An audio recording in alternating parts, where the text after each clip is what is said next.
César, a Elô que cobre isso em Brasília, ela já trouxe várias vezes aqui nos programas o clima como está em relação ao pós-Bolsonaro.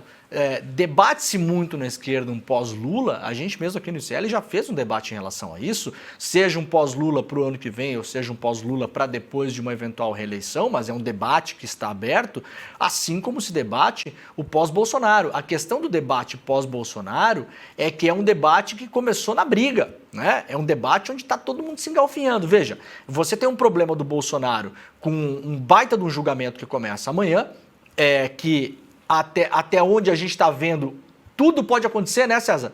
O Bolsonaro pode ser inocentado eventualmente, o processo pode ser derrubado por problema técnico lá na frente, a gente não sabe, há um debate sobre o foro, se é no STF, se não é no STF, se é na turma, se não é na turma, o Bolsonaro pode ser condenado, ele pode ser condenado e pegar cadeia, ele pode ser condenado e não pegar cadeia, ele pode se homiziar numa embaixada, ele pode fugir de jet ski, como a gente está vendo ele com o Malafaia aí. O Bolsonaro pega um jet ski lá em Santa Catarina e vai para Argentina, vai lá para Mar del Plata, vai lá para Punta del Diablo, né? Vai pegar uma praia no Uruguai, a gente não sabe. Ele pode fugir a pé para um país, sei lá onde, né, Elô? Então, assim, você tem esse cenário. Você tem esse cenário se replicando.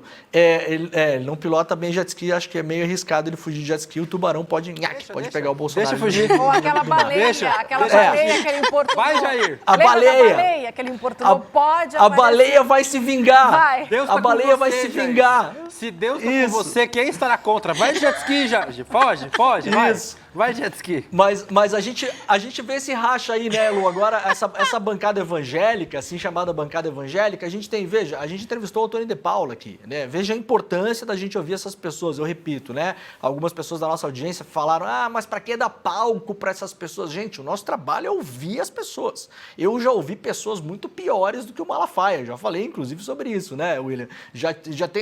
Tenho pessoas que eu me relaciono que são piores que o Malafaia, Ele mas sempre é o nosso me cita trabalho quando a gente fala ouvir isso, eu essas sempre fico pessoas. curioso. O Demore sempre Não, me cita. Eu conheço pessoas piores. Isso, que né, a frase William? depois. Ele sempre fala isso. Alô, RH, se você estiver assistindo, por favor, faça o registro aí. Isso. Mas, gente, eu acho que não é só ouvir essas pessoas. Eu acho que a gente não deve nunca desprezar a capacidade de argumentação e aonde ela pode nos levar. Eu contei para vocês, outro dia eu estava questionando um deputado ex-PSDB que se bandeou para o PL e no fim da conversa ele não tinha resposta para os meus questionamentos. Acho que a argumentação é importante. Claro que a gente vive num mundo da política hoje onde todo mundo grita, faz gestos obscenos, diz que queria enforcar e por aí vai. Mas tem gente que argumenta e tem gente que fica sem resposta. Então a gente não pode nunca abandonar a ideia de que a argumentação é importante.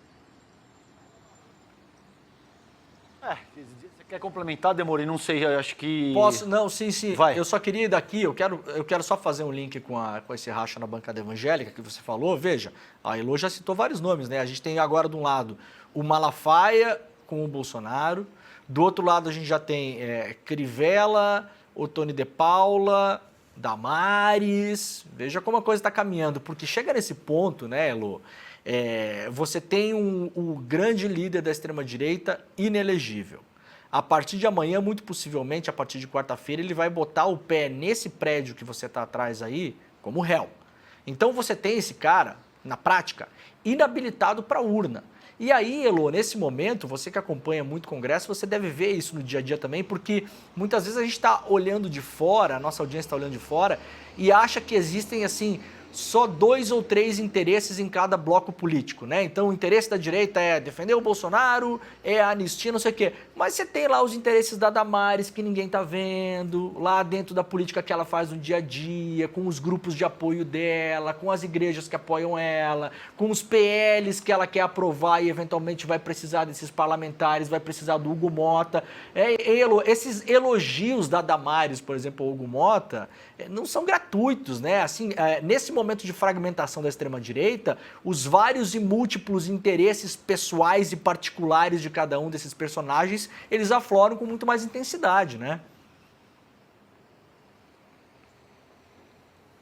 Exatamente, da mesma maneira a gente vê o presidente Lula mesmo fazendo vários elogios ao Hugo Mota, ao Davi Alcolumbre, outras pessoas do governo também, bancada do PT, porque todos eles têm que conviver e aprovar projetos que têm que ser colocados em votação pelo presidente da Câmara e pelo presidente do Senado. Então, é preciso, obviamente, dialogar, é preciso manter um mínimo de relação civilizada com essas pessoas. Agora, o que eu tenho ouvido também dentro do Congresso é que existe um racha, porque a Damares não é do PL, vamos reforçar isso, né?